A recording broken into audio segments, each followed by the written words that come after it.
Good evening, everyone. Come on in and find your seats, please. And I'll also offer the obligatory announcement about cell phones and the like, so we're not interrupted for the next hour. Hi, my name is Jim Crown. I am Vice Chairman of the Aspen Institute, and it's my great pleasure to introduce tonight's speaker.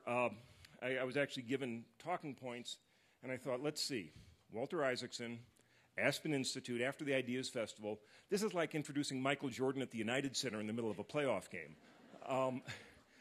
We all know why we are here, and so Walter, I'm going to turn this around a little bit and introduce us to you some.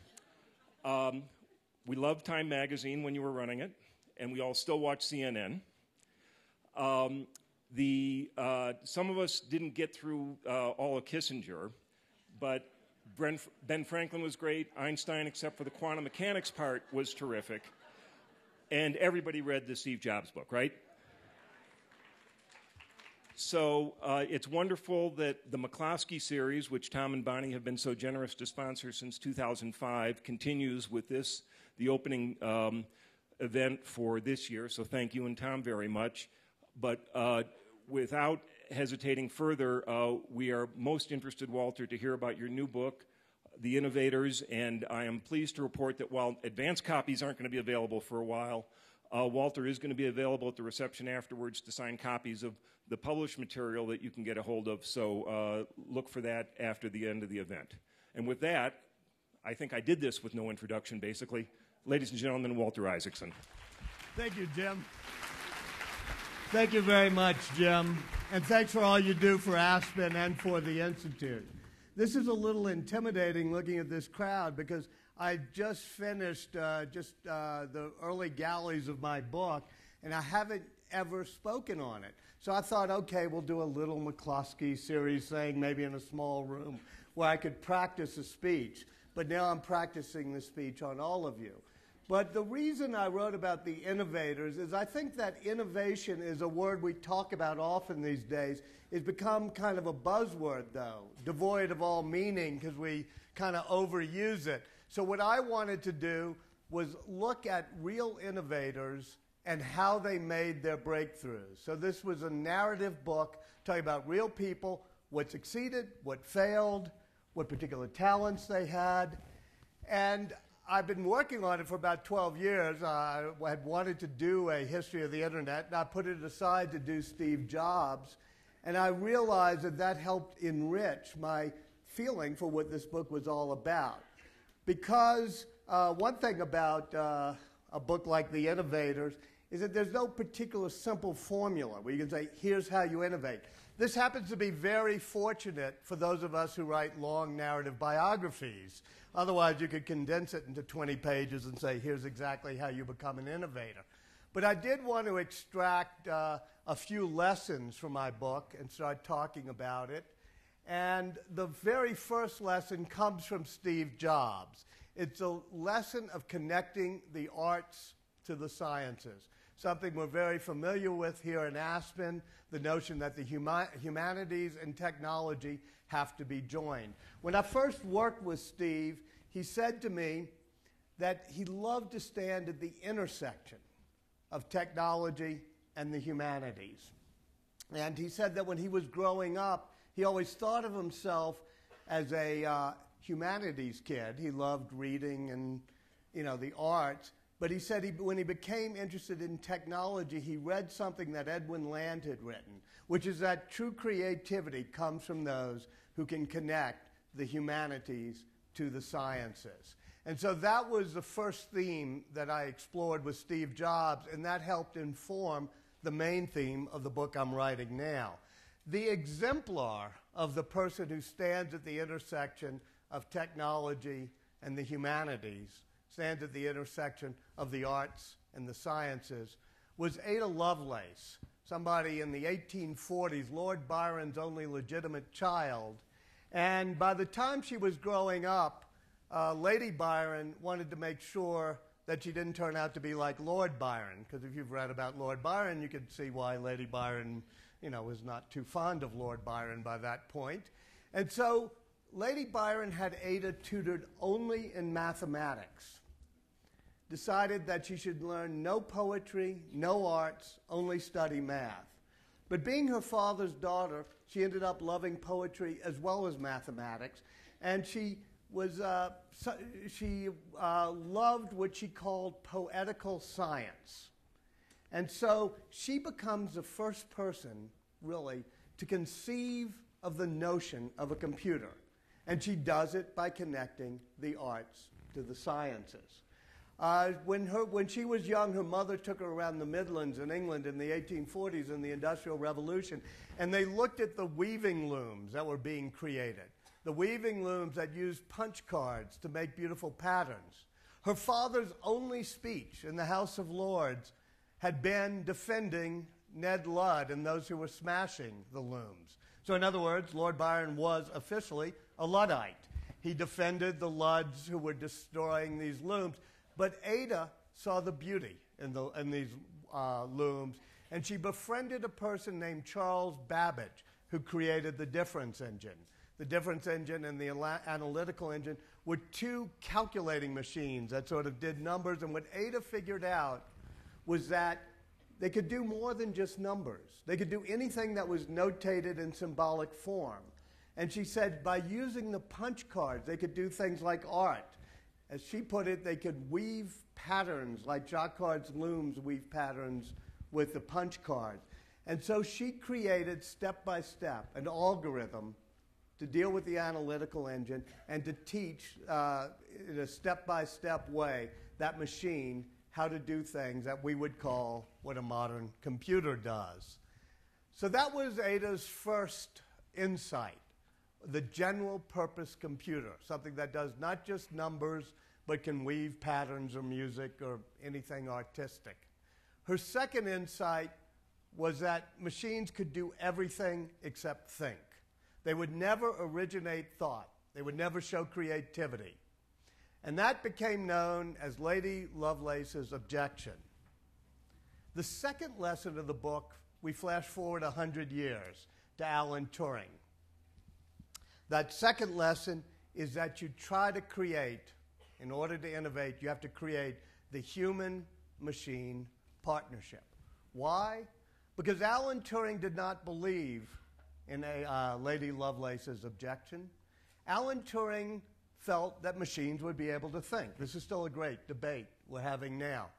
But Alan Turing came up with a test, devised a test, to see if machines would think. It's called the Turing Test, and basically you just put a machine and a human being in another room, you send in questions, and if after a while you can't tell the difference between the human and the machine, there's no reason to say the machine isn't thinking. Ada Lovelace believed you would never truly have such a thing as a thinking machine. And so from those two people, Ada Lovelace, Alan Turing, you get really two strands of computer development. The first is called artificial intelligence, sort of a type of development of computers that began in the 1950s, right after Alan Turing wrote his piece on thinking machines. And the notion of artificial intelligence is that we would create machines that would replace human beings. By the way, in terms of artificial intelligence, if you read the reports from the 1956 conference when that field was launched, they always say that artificial intelligence is about 20 years away. And ever since then, whenever you read about artificial intelligence, including in Maureen Dowd's column on Sunday, it always says, in 20 years, we're going to have these things. It's a receding horizon. But the other strand ended up being very successful, this notion of the human-machine collaboration. And that comes out of what Ada Lovelace said, which is that humans will provide the creativity, machines will provide the processing power, and when you combine the two, that's where you'll get the great innovation. So these two strands of computer development started, as I said, the one on augmented intelligence or human-machine partnership started with Ada Lovelace, but in modern times, the person who pioneered it was Vannevar Bush, an MIT computer scientist, built the first analog computer, but he also worked for the government, and he put together the government, university, corporate partnerships that helped win the war. He oversaw scientific research during the war, including the Manhattan Project. But the main thing he did in 1945 is he wrote a piece called As We May Think. It was about a machine called the Memex, and it really was the first description of how you'd combine a machine with a humans, and that would be the great power. So that strand of what's called the partnership or the symbiosis is the other strand, and that's the one that has been so successful. Whether it was Vannevar Bush or a guy named J.C.R. Licklider, who, with all due respect to Al Gore, probably does deserve to be called the father of the internet.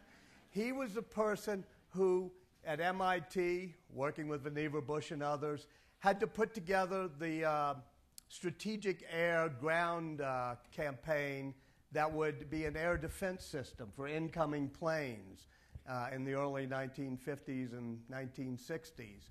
It was called SAGE. And what he figured out was that you couldn't have machines totally be in charge of air defense, and you couldn't have humans. You had to combine them. So he had graphical interfaces, this great network, these easy-to-read computer screens, and that combination of humans and machine became the theme, really, of the digital age, all the way through, from people like Doug Engelbart, Alan Kay, on to Stephen Jobs. The people who succeeded and were the best innovators were the ones who found ways to make the interface between the machine and the human as simple and easy as possible, and that interface created a partnership between humans and machines that has been a lot more successful than the pursuit of artificial intelligence.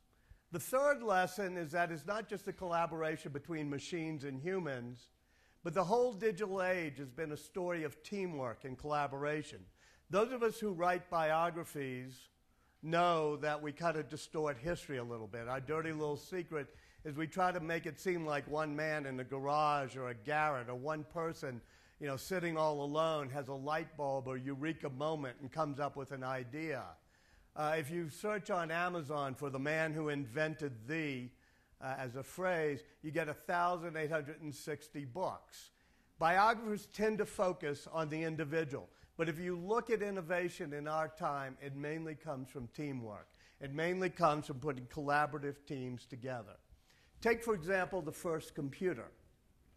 There's always been sort of a debate on who created the first electronic computer. It was done during World War II. The more romantic historians always like to point to a person named John Vincent Atanasoff, a lone inventor at Iowa State, working in the basement and creating an electronic circuit that became the guts of what would have been a computer. He worked all alone with the exception of having sort of one graduate student helping him. And even though it was very romantic to think of him as the inventor of the computer, in the end, he never really got the thing working. It couldn't burn the holes in the punch cards. And when he finally had to go serve in the Navy during World War II, this machine was left in the basement and almost totally forgotten. It got dismantled. At the same time, at the University of Pennsylvania, there's a guy named John Mauchly, whose real talent, besides conceiving of a computer, was collaboration, putting together a team. Even before he begins building his computer, he's one of those people who flits around all over the place trying to pick up ideas. He even goes to the 1939 World's Fair, goes up to Swarthmore, he goes to Dartmouth where they were doing some computer things, Bell Labs, all over the country. He's going around trying to figure out how people are doing circuits, picking up ideas. He even travels to Iowa State and looks at what Atanasoff is doing. For 30 years, that becomes the subject of a lawsuit between the people who had the copyrights of Mauchly's team versus Atanasoff's team. But in the end, if you look at who really got the computer done, it was a guy who knew how to pick up ideas from all over the place and collaborate. We may say, oh, that's kind of the law, or patent law may say, oh, they took ideas. But that's the way real innovation happens, is when somebody goes around, works with other people, and brings together ideas. At the University of Pennsylvania, he realized he needed somebody who could execute on his vision. So he gets a great perfectionist engineer named Press Eckert. But he also has a whole team of people who know how to make punch cards, people who know how to engineer circuits, people who know how to build mechanical frames. And with that team, he's able to create what we called ENIAC. And on that team, by the way, are 6 wonderful women who are the programmers of ENIAC, and we'll get to them in a moment. Likewise, secretly, over in England in Bletchley Park, Alan Turing, the guy I told you about artificial intelligence, he's trying to break the German Enigma code. And at Bletchley Park, they put together amazing, diverse teams of collaborators, including people like Dilly Knox, who was a classicist. And they recruit people by having them do the Daily Telegraph crossword puzzle and figuring out who can do them the fastest. But what they end up doing, too, is as a team, they create computers. When it comes down to it, whether it's the microchip, the transistor, the computer, the ARPANET, or the internet, it's the collaboration rather than the solo genius that really matters. Something else interesting, another lesson that I learned, sort of an Aspen-like lesson, is that collaboration works better in person. People actually like to get together. You know, Tim Berners-Lee, who invented the World Wide Web, did it so that people in distant places, he said, could finish each other's sentences. They could collaborate. They could work together. But in the end, most of the collaboration happens not on Skype or Google Hangouts, but you look at places like Google or Intel or Bell Labs, and they bring people into an environment where they rub elbows. They talk to one another. They bump into each other. They share ideas in person. And almost every great breakthrough of the digital age came not only from collaboration, but place-based collaboration, where people are brought together. In other words, it's not Google Hangouts, but the Googleplex, that wonderful headquarters they built. That's the place where most innovation occurs. Take, for example, Bell Labs. Back in the old days when corporations and government and academia used to work together, it was a great research center.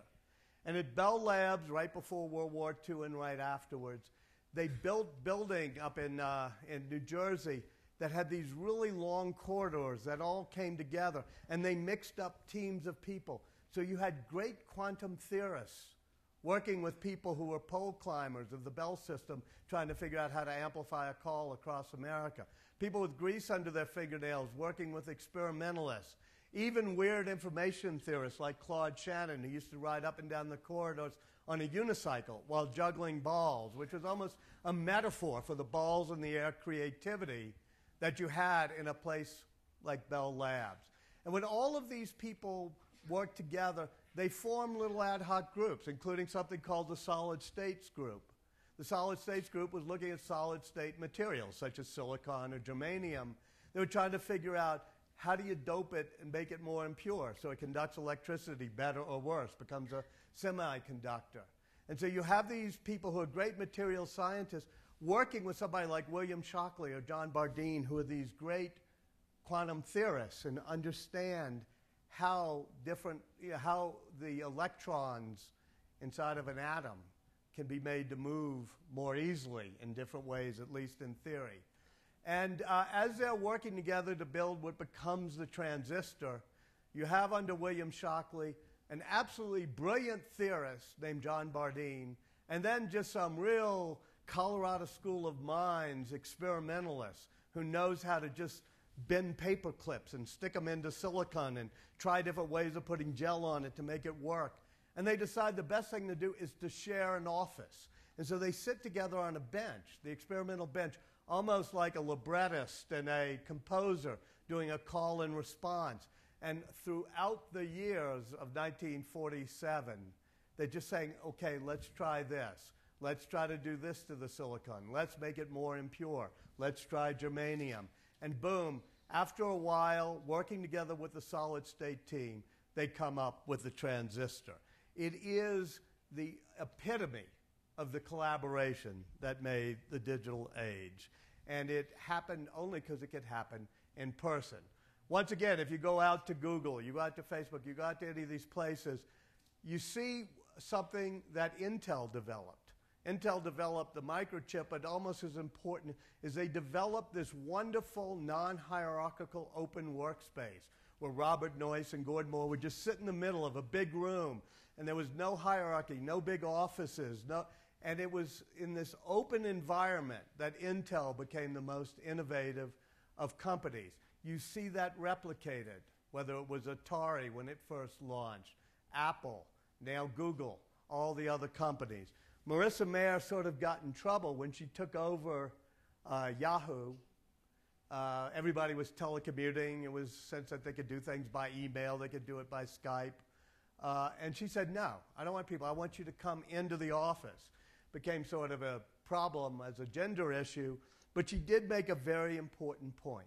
She said, people are more collaborative when they're together. And we're trying to make a great company. We have to get together. And if you look at all the studies, look at all the tales of innovators, it's that serendipitous encounter in the hallways. When Steve Jobs decided to build the Pixar building, what he did was he made it that you had to go through the atrium to get to the bathroom. You had to go through the atrium to get to the theater. There was food in the atrium. All the halls led that way. And so there were serendipitous physical encounters where people said, what are you working on? And soon they formed ad hoc groups. Another thing about collaboration, another lesson of the book I discovered, is that collaboration really demands a diverse set of talents. For example, you can see that throughout history. I mean, if you look at the founding of America, you see that the great, founders, it wasn't just one person, but you had to have a person of great rectitude like, George Washington, in some ways like the Robert Noyce of the Constitutional Convention. You had to have people who were very passionate, like John Adams and his cousin Samuel Adams. You had to have really smart people like Madison and Jefferson. You had to have somebody like Ben Franklin, who was good at forging collaborations and bringing them together. You see that throughout the digital age. For example, when they do the internet, there's Licklider, the great theorist, conceptualizer of the internet. You also have an engineer, named Larry Richard, who can really execute. He's a real good manager, make crisp decisions. But he didn't get along with people all that well, Larry Roberts, I mean. And so he had a partner, Bob Taylor, who was good at sort of Ben Franklin-like, bringing people together. A lot of people come up with great theories, great ideas for innovation, but you really need to pair them with people who know how to execute, people who know how to manage. Because, ideas without execution are basically just hallucinations. So over and over again, you find people who can take the great ideas but execute on them. For example, even in AOL, one of the companies I worked for, there was a really wild conceptualizer named Willy von Meister who came up with the notion of an online service. He was one of those serial entrepreneurs who sort of launched companies and saw where they landed. Usually they went down in flames because he didn't know how to manage things. And so too, The Source, which was the original company that became AOL, was going down in flames. But he brought in Jim Kimsey, who had been an Army Ranger in Vietnam, who knew how to execute. And then Steve Case, a great marketer who was very crisp and cool in his decision-making. When you form those type of collaborations, that's when innovations actually become products. And that's really the next lesson, is that it's not just innovation. We're going to have Sunday, all these people coming in for the brainstorm technology. Every one of them is going to show off some brilliant idea they have, some great innovation. And I'm going to say, well, let me see it. Let me see the product. They're going to say, oh, no, it's just an idea. Well, ideas are a dime a dozen. What you really have to do is be able to make products out of them. For example, take the transistor we talked about. The first stage was coming up with the concept. The next was executing it, being able to produce transistors. But transistors weren't really that important until you had a product form, especially products that could make them a mass market. So there's a guy named Pat Haggerty at Texas Instruments. He had gotten a license from Bell Labs in order to make transistors. And he realized, fine, he was making transistors, but he hadn't yet figured out a market for them. So he decided what he could do is make a very small radio, a transistor radio, and that would create a market for transistors. He went to RCA. RCA said, no, people don't want personal radio. They don't want small one. People like to listen to the radio in the living room with the dial and the tubes and all that. He went all over the place, couldn't do it. Finally found an antenna company, I think in Indianapolis, called Regency. and they made the Regency transistor radio. I'm old enough to remember when it first came out, those 4 transistors you had in the transistor radio. And it was just perfect because what it did was another lesson of the digital age. Make the products personal. Like the computer. It used to be time-shared, batch processing. You make it personal. People can take it home. It becomes really cool. And that's what happened with the transistor radio. It made technology smaller and personal. And so the transistor radio takes off 100,000 units sold in the first year. They can't even keep up with it. And it's done symbiotically. It's sort of interesting to me. I discovered that the Regency transistor radio came out the same month that Elvis Presley recorded his first song. Now, this actually matters because this was music, you know, parents didn't want you to listen to. So people got transistor radios and took them to the beach or whatever and listened to Elvis Presley. And likewise, the desire for Elvis, you know, caused people to want radios, and the desire and the existence of those radios allowed rock music to come. And there was a symbiosis between the rise of rock music and the rise of the transistor radio. And that's another lesson, too, is always look for industries that somehow are weirdly symbiotically connected. I mean, a century ago, the auto industry and the petroleum industry, they rise together. Why? Because of the obvious symbiotic connection. And likewise, rock music and the radio, you can see it in many different forms, this type of symbiotic growing up, including in the Industrial Revolution. Even the telegraph and the train had to come together, if you think about it. And certainly, the microchip and the computer. 2 industries, but they're joined. Suddenly, computers can become small because of microchips, and both industries, Intel, Apple, start growing up together. The other lesson that a Pat Haggerty does when he does the transistor radio, and by the way, they then create the microchip. He realizes he has to do it again, so he creates those little calculators.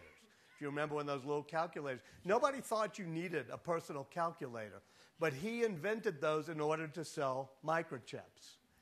And it was interesting because nobody thought you needed a personal radio or a pocket calculator. But he had something Pat Haggerty did that Steve Jobs always had, which is he didn't do focus groups. He didn't try to figure out, okay, these are the products, let's do a focus group to see what people want. In fact, Steve Jobs, when they did the original Macintosh computer, the engineers in the early 1980s said, well, let's do a focus group to see what should be in this computer. And Steve said, how do people know what they want until we show them what they want? And that was true of a transistor radio or a pocket calculator. Had you done a focus group, as Henry Ford once said, if I had done a focus group and asked my customers what they wanted, they would have said a faster horse. Another lesson, to simplify it a bit.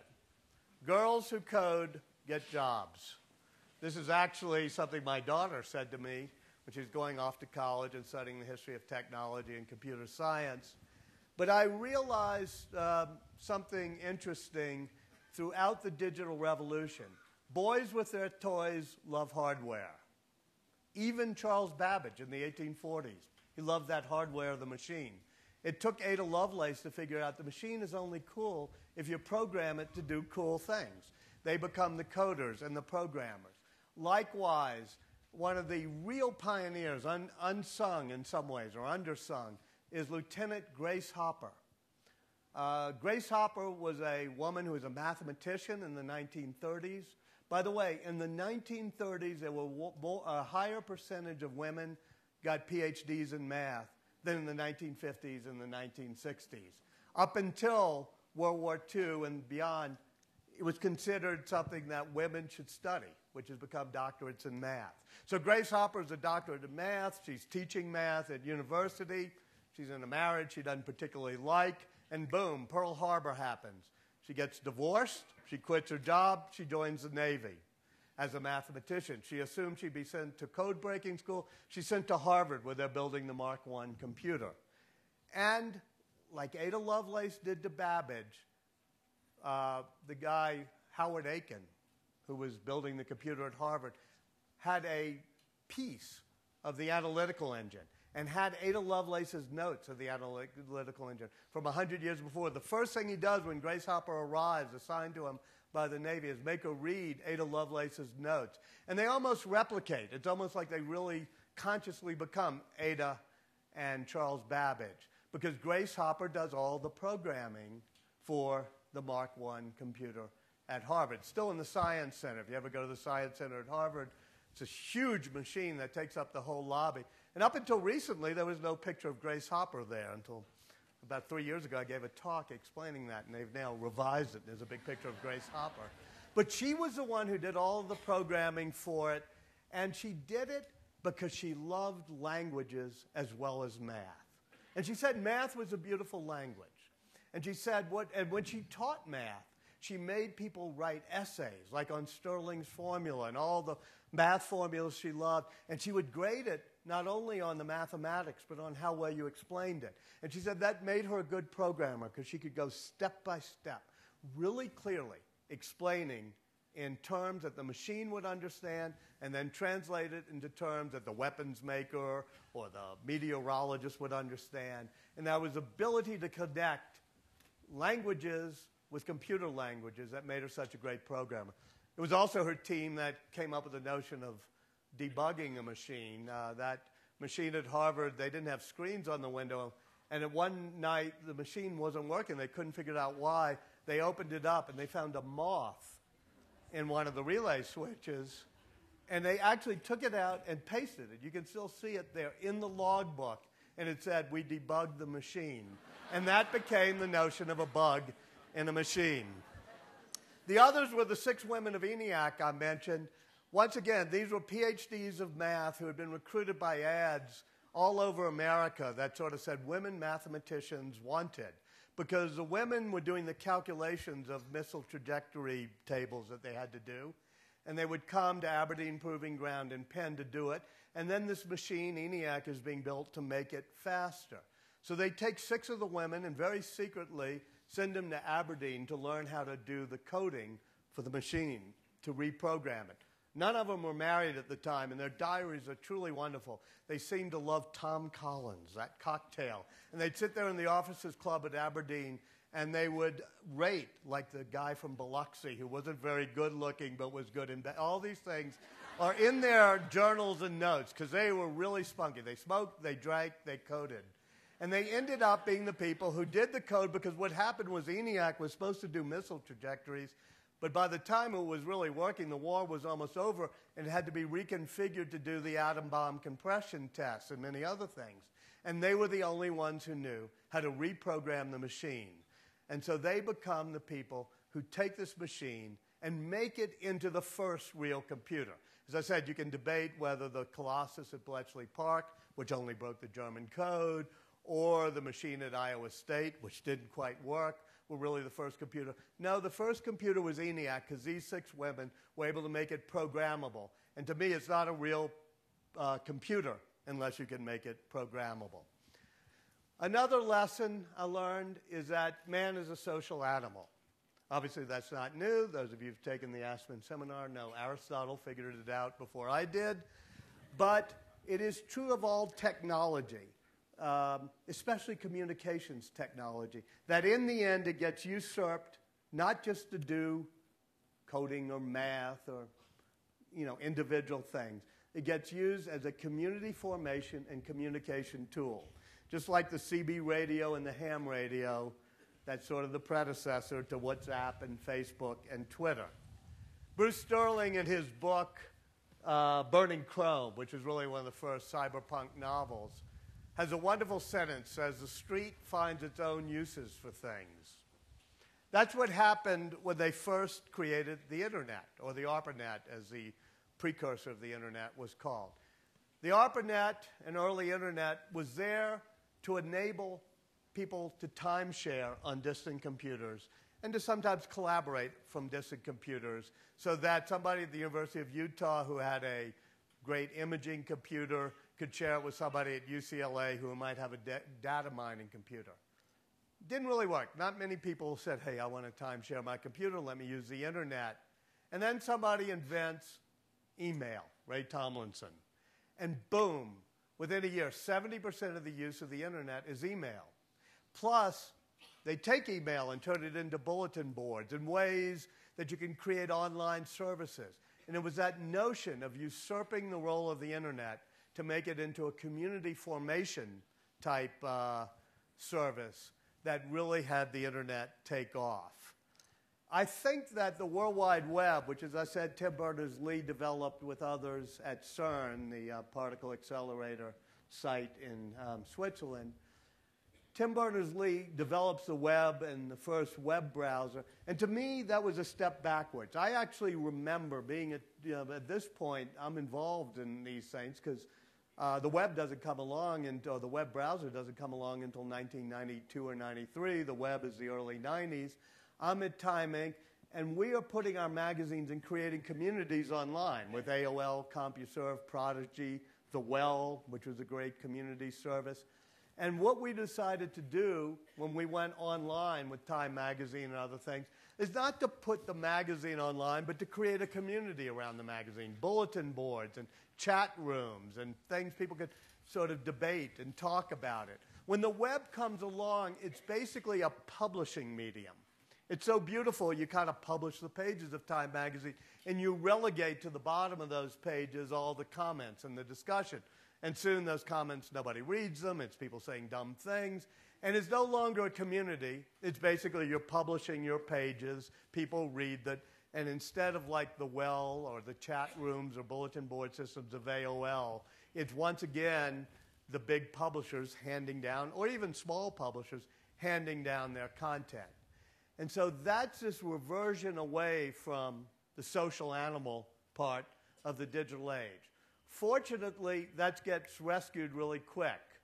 A weird kid named Justin Hall, who's at Swarthmore, decides that he can figure out how to post things online with creating a website. He creates a list of all the cool websites, but he also starts creating a running log of all of the things that happen to him. And being, I guess, a sophomore at Swarthmore, if you'll excuse it, he publishes all of his sexual escapades. Pictures of himself, his girlfriends, not exactly fully dressed. And it is a very deeply personal thing. And this log on the web becomes known after a while as a web log. Other people do it, and eventually the word is shortened to blog. But suddenly the web becomes a community system where people are sharing things again. And you see that reversion, that whatever the digital innovation is, people want it smaller, personal, and then they want it to be something that's community or forming, that's a social network, not just a hand-down fax network. And finally, the last lesson gets me back to Steve Jobs. When I asked Steve Jobs about everything he created, when I asked him about connecting the humanities to technology, I said, you know, what's at the essence of this? He said 2 words: beauty matters. And that's another lesson of the digital age. It's why we can't cede it simply to the engineers. It's got to be people who understand that an interface or a box or even a piece of coding and software has to be beautiful. I mean, for Steve, he dropped out of Reed College, but he took courses in calligraphy and dance. And then when he goes to Xerox PARC and he sees the bitmap displays on the graphical interface, meaning that each bit on that screen can be turned on and off for any color, he says, I can do calligraphy on it. I can make beautiful fonts. It won't be those ghastly phosphorus green letters against a black background. I'll be able to make things beautiful. And over again, from that first Mac with the case, he goes to Macy's and looks at the Cuisinart. He says, how can I make it more beautiful than any appliance? All the way through to the iPod, iPhone, iPad. Beauty is at the heart of it. And the other thing that he understands is that the essence of beauty in the digital age is simplicity. That's a problem that the engineers who don't have a sense of the humanities forget. They sometimes make things more complex.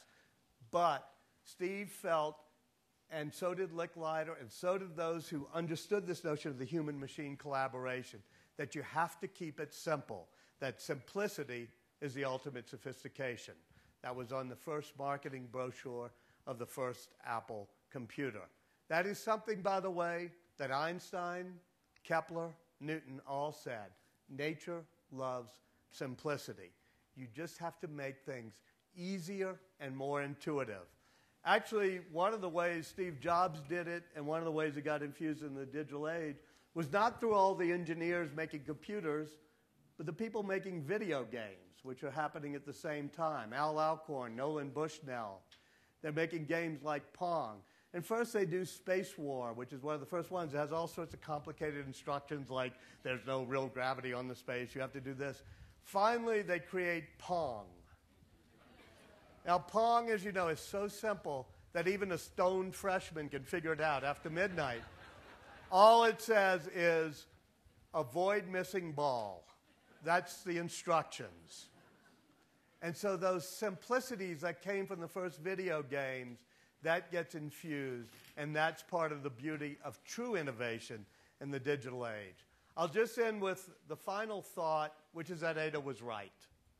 Ada, who said that the combination of humans and machines would always be more powerful than artificial intelligence and pure machines alone, that symbiosis, that partnership, has indeed proved very powerful. Even every now and then you read about Deep Blue beating Kasparov in chess, or Watson beating Ken Jennings in Jeopardy. And you think, oh my goodness, we've now got on. No. These are things done by enormous amounts of processing power, but no creativity, no origination of thought. So Kasparov, who gets beaten, he says something like, look, this is not a thinking machine. It's like being beaten by an alarm clock. He said, being beaten by a $10 million alarm clock doesn't make you feel good, but it's still, you know it's not really thinking. So he comes up with a contest, which is humans playing in conjunction with machines. This is a chess tournament where a human player or team of players can work with computers. And the team of computers and humans has now and always, since then, since the Kasparov thing, it's a team that can beat any grandmaster or any computer. Because he says that combination of the intuitive feel, the patterns that a great grandmaster can do, with the processing power of the machine is still powerful. And likewise, IBM just created the Watson division of IBM. It's not to make artificial intelligence machines that can beat kids at Jeopardy. It is to work with doctors on cancer diagnosis. But they discovered that the best way to do it is not to have the machine say, boom, here's a diagnosis, but to have an iterative conversation, a partnership between man and machine doing it. And that's because despite the great processing power of machines, and maybe 20, as they say, it's always 20 years away, maybe 200 years away, we're going to get to the singularity where machines don't need us anymore. But you know, there's no evidence.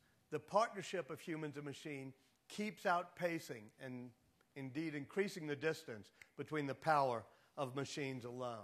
I mean, you can ask a machine, you can ask Google something tough, like what's the depth of the Red Sea? And Google instantly says 7,452 feet, something even the smartest people you know don't know. But if you ask Google something truly simple, like can a crocodile play basketball, it has no clue. Even though a 4-year-old will tell you the answer after giggling. You can go to Applied Minds. You probably met Danny Hillis, who was here for Idea Sets. You go to Applied Minds, and you watch them trying to train a robot and doing all these things. But the robot still can't actually walk across a room, pick up a crayon, write its name that easily, something a 4-year-old can do. You go to the total awareness system of the New York Police Department in Lower Manhattan. They have all these cameras, and it's sort of doing visual things, knowing where people are leaving suitcases. It still can't pick, your mother out of a crowd at Grand Central, something a 4-year-old can do. Over and over again, you see that there's certain things humans do and certain things machines do. And when they do them together is when they do them best, which gets back to the notion of Ada Lovelace, which is we bring the creativity, the imagination, the originality to it, which is why the humanities, I still believe, are so important. The world will not belong simply to the engineers and the technologists. It'll belong to the people who can stand at the intersection of the arts, who can bring the creativity and the imagination and connected with technology. It also, though, works the other way. Those of us who are raised in the humanities, those of us who love the arts, we should make an effort to understand science and technology and math. Otherwise, we will end up being sort of bystanders at that intersection where the arts and technology intersect. We'll be ceding that territory, that intersection, to the engineers. I know a lot of people who, will always applaud if I ever give a stimulating talk about the importance of Latin or Shakespeare or the humanities or the arts and how they should be woven in the curriculum. They'll all applaud. And they'll say, Latin is so important to learn. But if I ask them, they have no clue of the difference between Python and Pascal or C++ and Java. They have no idea how to code an algorithm.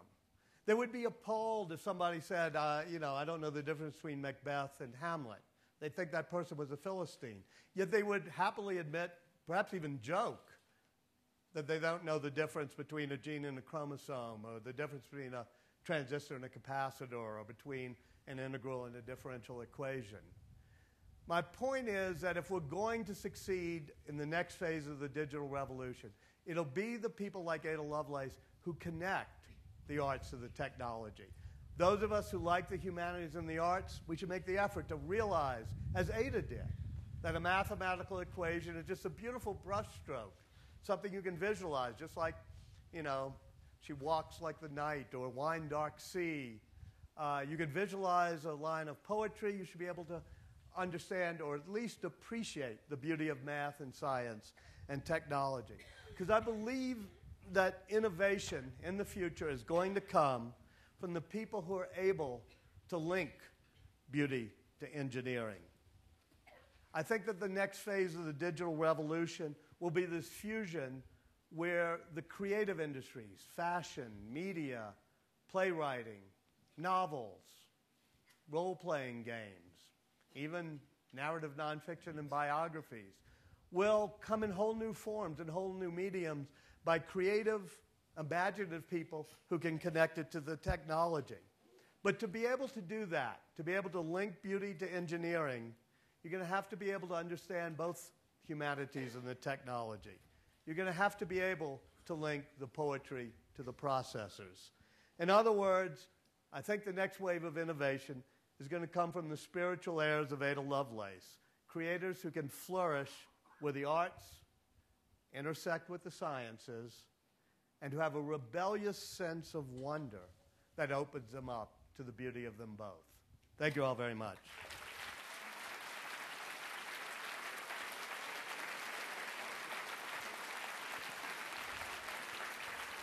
Thank you.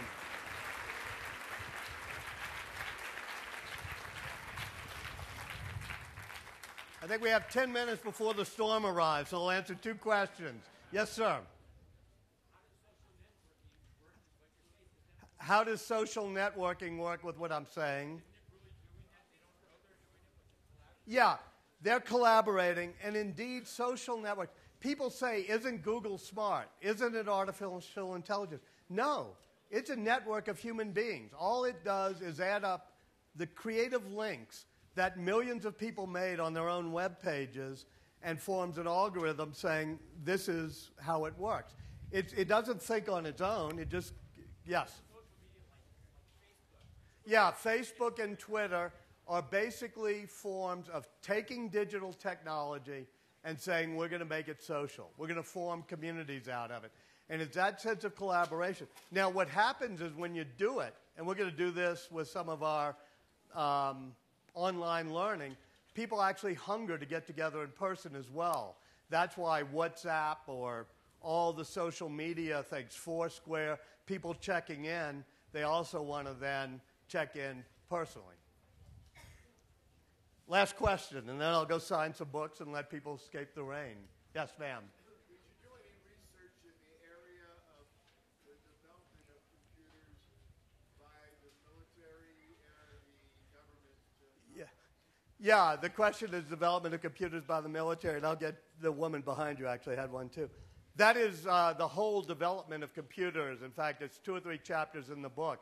When I talk about ENIAC, It is funded by the Navy Ordnance and the Army Ordnance thing because they're doing, as I said, trajectories of missile shells.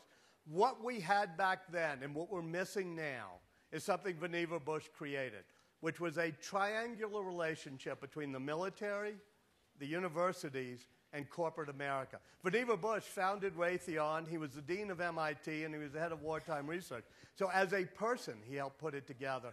That type of collaboration is what created the internet and created the computer. Government doing it, but government not doing it in its own labs, doing it at Penn, doing it at BBN, doing it at Lincoln Labs, doing it at Bell Labs, doing it at Xerox PARC. So that notion, nowadays, the government doesn't do that. We don't fund research, basic research at universities. It's a mess. But back then, that's how we got the computer, the internet, the transistor, and the microchip, is this collaboration of government with corporations, with universities. Yes, ma'am. Oh, sorry, didn't you? Oh, okay. All right. I'll tell you what, one there, and I'll do it quick, but then I'm going to go over there, I'll sign books, and I'll answer questions personally so people can get out of here. Yeah. It seems that many devices used to be less beautiful because they had all sorts of knobs and switches. Right. But they may have been more intuitive to use. And so today we have beautiful devices with more functionality, but they may be less intuitive. Simplicity really has to be combined with intuitiveness. And it requires more effort to use them, to learn how to use them. But let me give you a story. Steve Jobs creating the iPod. You know, people didn't know we needed 1,000 songs in our pocket. Nobody knew we needed an iPod. Steve said, I want an iPod. He said, I want it to get to any song in 3 clicks. I don't want any instruction manual. I want it to be simple and intuitive. It took them a long time to figure it out. They finally come up with that track wheel. You know, it's just so intuitive. And he says, we don't need to have an album and the song. Just spin. Get to the song I want in 3 clicks. And they finally do it, and they show him the original iPod, and there's a big button on top. He says, what the is this? They're scared to answer him. Tony Fadell, who was here at Ideas Fest, was the guy running the team. Finally, they say, Steve, that's the on-off switch. And he says, what does it do? Now they're really scared, because they know he knows. And finally, Fadell says, it turns it on and off. And Steve says, why do we need it? And it dawns on them, you don't need an on-off switch. If you quit using your iPod for a while, it knows to power itself down. You start using it, and it powers up. So sometimes you can be simple and intuitive. That's what true genius is. That's what Steve Jobs had. Last question. Yeah, I was wondering about your thoughts on the collaboration between human and machine. Like, do you think it goes to the extent like of the Ray Kurzweil theory that you get a physical connection and at some point we actually have computers in our brains? And what are the implications on what we call intelligence? And there's 2 Ray Kurzweil theories. He's somebody who popularized the term singularity, which, you know, came, I think, Verna Venya, the science fiction writers. And that was machines that won't need us at all. That at a certain point you'll have a machine, and they'll be able to create even smarter machines, which will create even smarter machines, and we humans will be useless. They keep predicting the singularity. It's always 20 years away. I don't think we've ever gotten closer to the singularity they would in 1956 when Marvin Minsky and others, John McCarthy, did the first artificial intelligence thing. But that's just my opinion. I see John Seeley Brown in the back there, and I think he probably has another opinion, people who have worked on this. The other thing is that connection, like implanting chips, whatever. I definitely think that's going to happen. I do think that there's a fundamental difference between circuits that are binary, that do things in silicon, and a human brain, which is wetware and at least partially analog, does things through chemistry. And there's an intuitiveness and a pattern recognition, the ability to see your mom's face in Grand Central, even though the strongest computers can't do it. That will be a particular strength of the human brain, and that'll be different than whatever chips we implant. I did once, years ago, when I was first working on this book, interview Bill Gates about it. He said, at some point, we may be able to reverse engineer the way, after we sequence the DNA, the way nature did this in a wetware carbon-based system and try to replicate it in a silicon system. But then Steve, somewhat amazingly for him, says, sorry, this is Bill Gates says this. Bill Gates says, but that would be cheating.